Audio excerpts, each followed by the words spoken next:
Support comes from the Arizona Inn, a four-diamond, family-owned historic resort hotel and restaurant on Elm Street near the U of A. Information is at arizonainn.com. Hello everyone, I'm Jim Nintzel, the executive editor of the Tucson Weekly and Tucson Local Media. We're here to talk Zona politics. Joining me today is Bruce Burke, who is co-chair of the Yes on Prop 407 committee. The city of Tucson is asking voters to approve Prop 407, which would authorize the sale of $225 million in bonds over the next decade to improve Tucson's parks. Bruce, welcome to Zona Politics. Thank you, Jim. Good to be here. So why should people vote in favor of this? I think for me and for a lot of other people in the community, it's an opportunity to improve our quality of life, really. Parks are a vital part of any viable community. Our parks need some tender loving care, and this proposal will deliver that. Talking with the mayor, he seemed to feel the parks have been neglected in Tucson for some time, and this is a real chance to revitalize them. I think that's an accurate description. Because of the recession, the Great Recession in 2008, a lot of hard choices had to be made by City Council, and unfortunately, Parks and Rec took some hits. It's now time to restore those deficiencies and to really improve our community, both in our parks and in connections to the parks. Yeah, it sounds like you have a lot of different features that you're talking about, and as the father of two young girls under 6 years old, splash pads would be at the top of my list of something I'd like to see in parks, and there's splash pads in this. There are splash pads in many of the parks. We're going to reopen pools that were closed during the Great Recession. We're going to do playground upkeep and repairs and improvements, and senior centers. I mean, we can span the whole range of community age in the improvements you're going to see. Everyone will get a piece of the action, so to speak, and they'll see something that they can use and enjoy for a long time to come. Yeah, you mentioned senior centers and rec centers, and we're going to see a lot more of some more of those, and some rehabilitation of some of the others. Renovations and 3 new parks. We have about 128 parks in this community, and we're going to touch 100 of those parks with this bond program. And more playgrounds, as you were saying earlier, for the kids. And you're also adding more ball fields and putting in lights at some of the ball fields that don't currently have them, and they're kind of useless after the sun goes down. How important are these ball fields for the youth sports out there? You know, again, it ranges all the way from youth soccer, youth baseball, to the senior leagues. And with the new lighting systems that are going to be in place under this program, about 30,000 hours of nighttime play will be possible here in the Old Pueblo. That's a great relief to many of us who don't like to be out in the middle of the day in the sun and really can't now use the parks because there's no lighting. So all that will change under Prop 407. And talk about, you mentioned earlier the connectors, and then that's part of the plan, and it, again, talking with the mayor on this, he said he's adding, or he'd like to add, spokes to the loop, essentially. So it's really easy to understand the parks part of this because everybody understands what a park is. It's a little harder to understand what a connection is. Connections in this case range everywhere from walkways, bike paths, to the arroyos that run through town will now become greenways under this proposal. So we'll see a variety of walking, biking, and other pedestrian uses improved under this program. And so the connections will be from a park to a school to a neighborhood library. People can walk safely from those areas one to the next under this proposal if it passes. And does this have, you mentioned quality of life earlier, does this have an economic impact for Tucson, or is it just something to improve quality of life? Well, you know, not only is this good for improving the quality of life here, but it also improves property values. There's a lot of data out there to establish that when you have a community that has a good and healthy park system, you have a good and healthy economy. Employers want to come to town. They're looking for quality of life for their employees. This delivers on that promise. And also it improves home values. So there are a lot of reasons why the community would want to support this program. And you do do have a wide range of support. Talk about some of the Absolutely groups that have weighed in favor of this. We have a group all the way from Chicanos por la Casa to the Realtors Association to Southern Arizona Leadership. Just a great variety of organizations that have not only said that they endorse this, but have put money into the campaign to make sure that it passes. And so, bottom line, for those who are concerned about their wallet, what does this do to your tax bill? Well, the interesting thing about this proposal, and the wonderful thing about this proposal, is it delivers $225 million worth of improvements over 9 years with no tax increase. And that's done because the city has calculated the establishment of these bonds to take place in 2020. They're going to retire old bonds. So as those old bonds retire, these parks and connection bonds will kick in, and no tax increase will occur. At least no tax rate increase. That's right. Depending on your home values and such. The tax rate will remain stable. People will not see it touch their wallet. And how can people learn more about what the bond will do? You have quite an interactive website. We do. Now, there are two websites to know about. First is Green Up Tucson. That's the Yes on Prop 407 campaign. There's also, and I'm going to read it here for your viewers, TucsonAZ.gov/Parks Bond. That is the city website. It's an informative website, and what you can do is click on it, go to your neighborhood, click on the park next to it, and actually see it list out on the screen of your computer those improvements that will take place in that particular park. So people can go ahead and see what all the proposed projects are. All $225 million are listed out, and the important thing to know about that money is also that there will be an oversight commission making sure that the money is spent as promised under this proposal. All right, we're going to leave it there. Bruce Burke, thank you so much for coming in and talking about Prop 407 on your City of Tucson and general election ballot. And we'll be right back with Crystal Kasnoff, who's with the Just Fix the Roads Committee. Zona Politics is made possible with the generous support of the Loft Cinema, Tucson's independent movie theater. The Loft features independent, foreign, and documentary films, cult classics, discussions with filmmakers, and much more, including the Loft Film Fest in November. The Loft is located at 3233 East Speedway Boulevard. Showtimes can be found at loftcinema.org. Support for Zona Politics is provided by Hotel Congress in historic downtown Tucson. More information at hotelcongress.com and 622-8848. The Tucson Hispanic Chamber of Commerce serves the business community in the bilingual, bicultural region of the Arizona-Sonora border and is a proud media partner with Zona Politics. Learn more at TucsonHispanicChamber.org.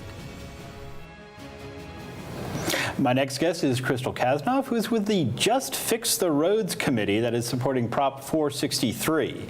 If voters approve Prop 463, the county would sell $430 million in bonds to repair streets throughout Pima County. Crystal, welcome to Zona Politics. Thanks for having me, Jim. So, same question I had for Bruce Burke on the park bonds. Why should people vote in favor of this? Yeah. So the biggest reason why people should vote yes on Prop 463 is because our roads are failing. We have about 70% of the roads in Pima County, that's the incorporated and unincorporated areas, that are either failing or poor condition. And so this is our opportunity to get it done. There have been lots of tries before, and this is sort of the Hail Mary. I mean, the roads have to be fixed.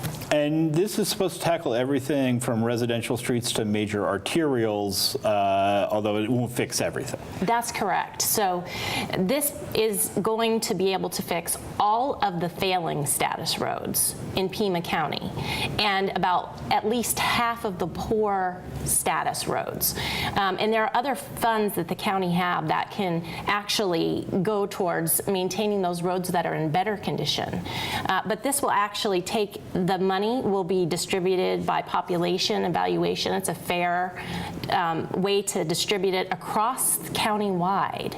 And so people will be able to, their own municipalities will pick which roads need to be fixed. That's what I wanted to ask you about. This is not just for the county roads in unincorporated Pima County. There'll be money going to the city of Tucson, to Oro Valley, to Marana, and the other suburbs around Tucson. That's right. Whether you live on the northwest, east, south side of Pima County, you're going to be impacted by this. So the money will be distributed to each municipality, and they will really get to look and say which roads are rated the worst, and that's where they'll start. And are bad streets a hindrance to economic development in Pima County? Absolutely. So recently we had a group in the national site selectors for companies that actually come and pick places to move their business. And this was actually the only thing that they found that we could improve to fix the roads, because when companies come here and they see the state of our roads, they are hindered, because this is not only a problem for economic development, it's a problem for our public safety, it's a problem for first responders.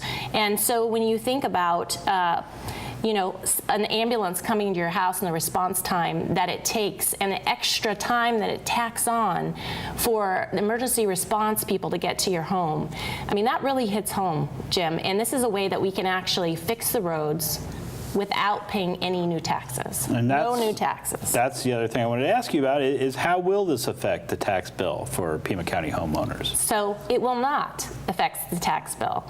So the Pima County has been very vigilant in paying off their bonds. And so in the current secondary property tax rate, there's capacity to put these bonds in there. And so it won't raise taxes. In fact, the primary tax rate will be going down by 40 cents per hundred on valuation.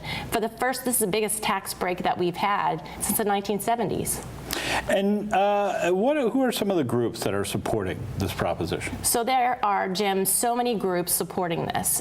Everyone from the Community Foundation for Southern Arizona, the Tucson Chamber of Commerce, the Green Valley Chamber of Commerce, SALC, the Southern Arizona Leadership Council, and I could just go on and on and on.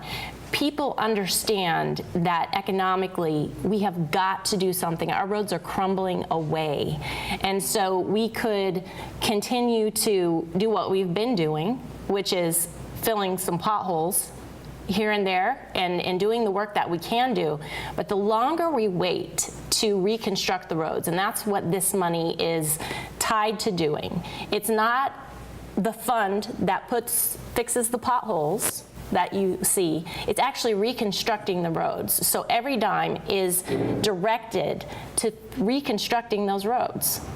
And the critics of the bond say the county can't be trusted to spend the money properly. And how would you respond to that criticism? Well, I would say that this bond is worded so there's no other way the money can be spent. So the Regional Transportation Authority, as well as the Local Citizens Oversight Committee, will be watching this. And so it cannot be spent in any other manner than for major arterial reconstruction of both residential and the bigger streets that you see. So everywhere from neighborhood streets to the main arterial streets. And it will have to go for reconstruction. There's no other way it can go. And the critics also say that the county has plenty of money. It doesn't need this additional money. It can just reevaluate its priorities. So I would disagree with that. And I think that just about anybody who really knows what the county budgets are would disagree with that. There is not money in the county budget to reconstruct our roads.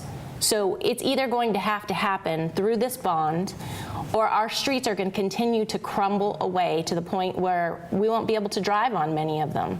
I don't know about you, but how many potholes do you drive by on your way home? I ignore them all. I'm fine with the roads.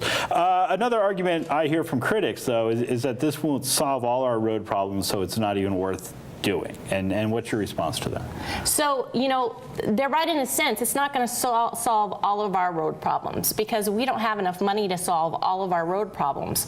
But this bond issue will take care of all of the failing roads in Pima County. Everyone. and about at least half of the poor condition roads. So that is a huge start. And like I said, Jim, the longer that we wait to fix these roads that are in such horrible condition, the more expensive it's going to be. So we can't afford to wait any longer. All right, we're going to leave it there, but I thank Crystal Kasnoff for coming in and talking about Prop 463. And we will be right back with Tom Collins, the Executive Director of the Arizona Clean Elections Commission.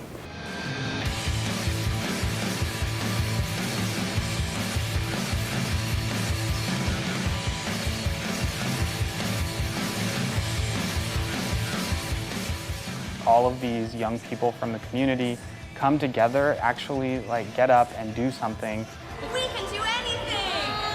I think we've attracted a lot of people that are super passionate. We're here at the No Ban, No Wall protest. If you come out of college, you have this experience, you know how things run, you have a huge leg up. People who have ideas and who are dreamers, you know what I mean, who really want to get themselves out there, I think that they should come here.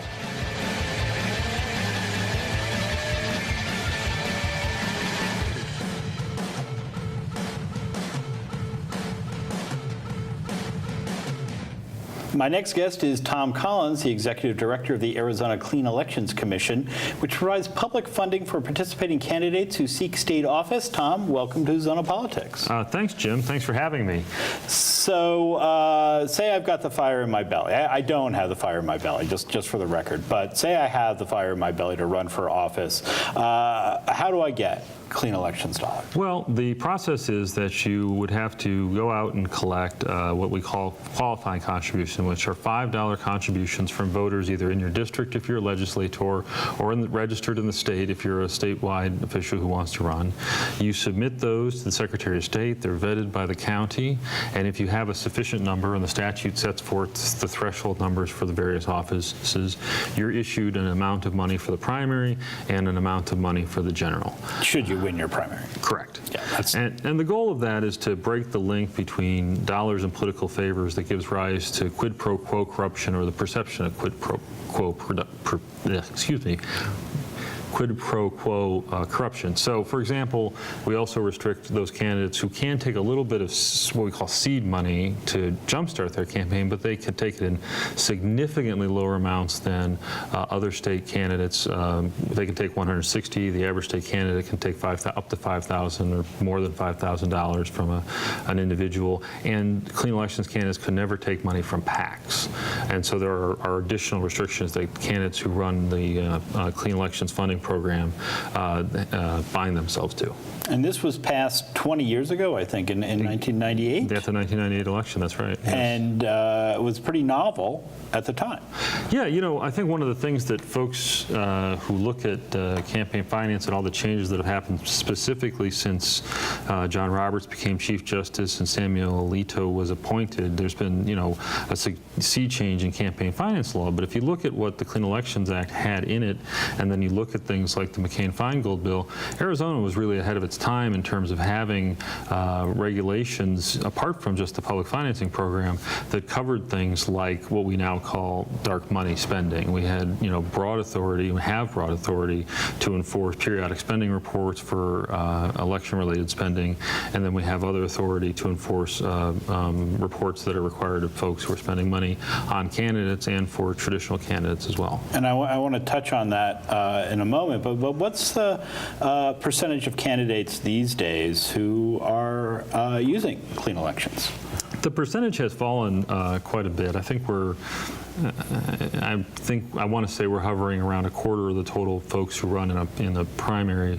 The important thing to recognize there is that in 2011, the U.S. Supreme Court struck down the formula for funding those candidates. In other words, prior to 2011, 2010, really, when there was a U.S. Supreme Court stay put in place, candidates would be matched based on other activity in the race up to 3 times an initial amount. So if your opponent, you were a clean elections candidate and your opponent dropped a lot of money in, you'd get matching funds to match? Up to a cap. There were many cases actually where people went past the cap,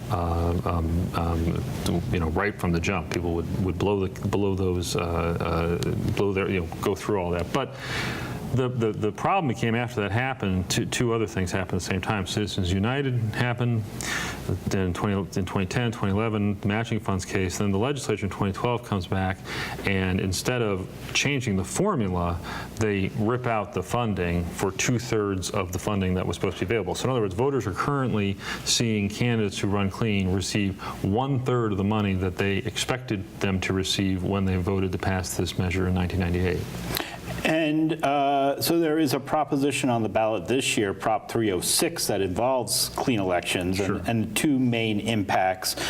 Can you kind of unpack what they are? Let's start with the question of candidates paying political parties to be their strategists. Well, first I need to make a clarifying comment. Although I am the Executive Director of the Clean Elections Commission, I am here today on my own dime and recognizance, and so anything I say about what I've just said and anything certainly about Prop 306, which is the bill we're about to talk about, is my opinion and not a statement of the commission or a statement by me as an executive director. I'm exercising my free speech rights. We'll get that disclosure out of the way, counsel. Yeah, well, it's interesting. The political party thing is interesting. It's really taking a turn because, the upshot of the bill is to ban clean elections candidates from buying any kind of service or good or voter list from a political party or a 501c entity with any money that they have in their account. That means even their privately raised funds theoretically would be covered by this, which is a draconian kind of thing.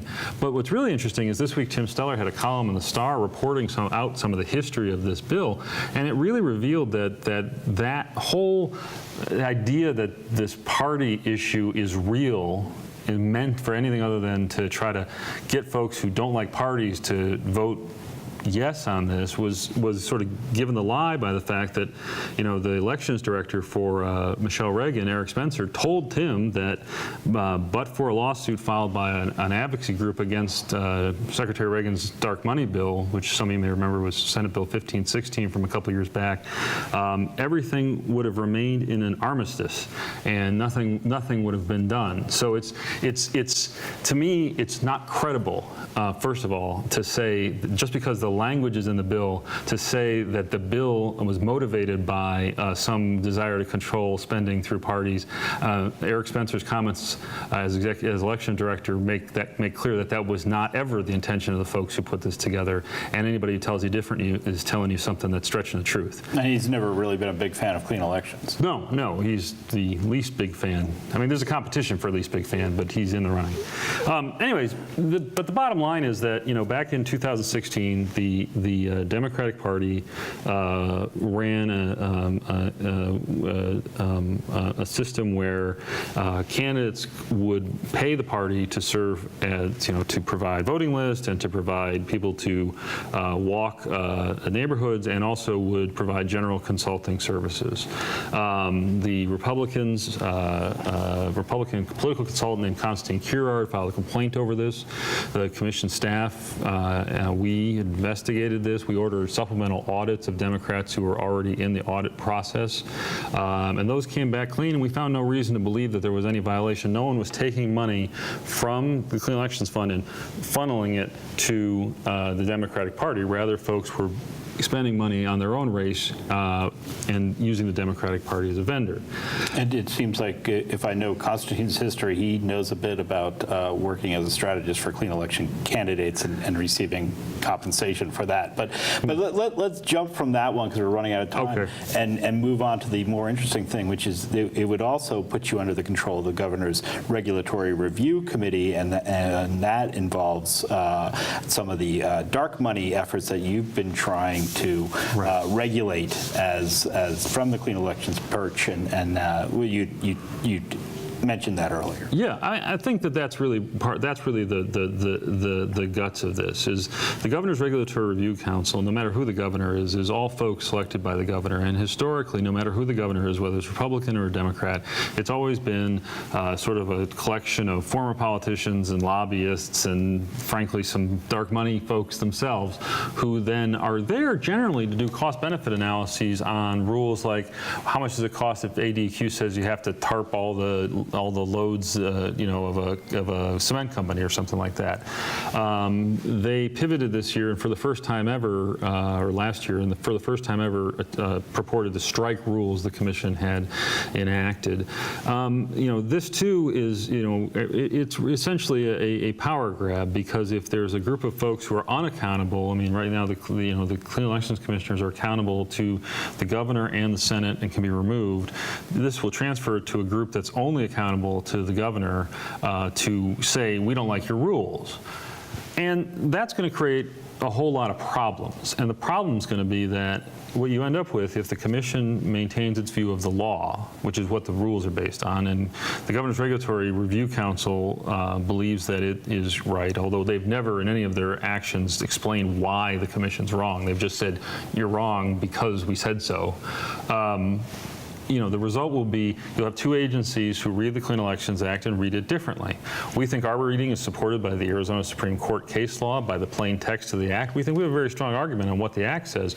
But what 306 is really doing is buying a lawsuit for the voters of Arizona to have a judge have to adjudicate whether or not GERC, if it continues in the same mode, is correct, or whether the commission is correct about what the statutes say. And I don't want to get too deep in the weeds here, but the Clean Elections Commission was actually trying to determine the source of some of these campaign funds, and that's the so-called dark money, and that's sort of what has brought this So to a head. The commission has a rule that says that sets forth a formula under which you become a de facto political committee and would face penalties under the plain language of the Clean Elections Act. And if you do not disclose. If you do not disclose. We haven't actually enforced that rule against anyone in the time it's been on the books. It just has never gotten enforced. So a lot of this is speculation and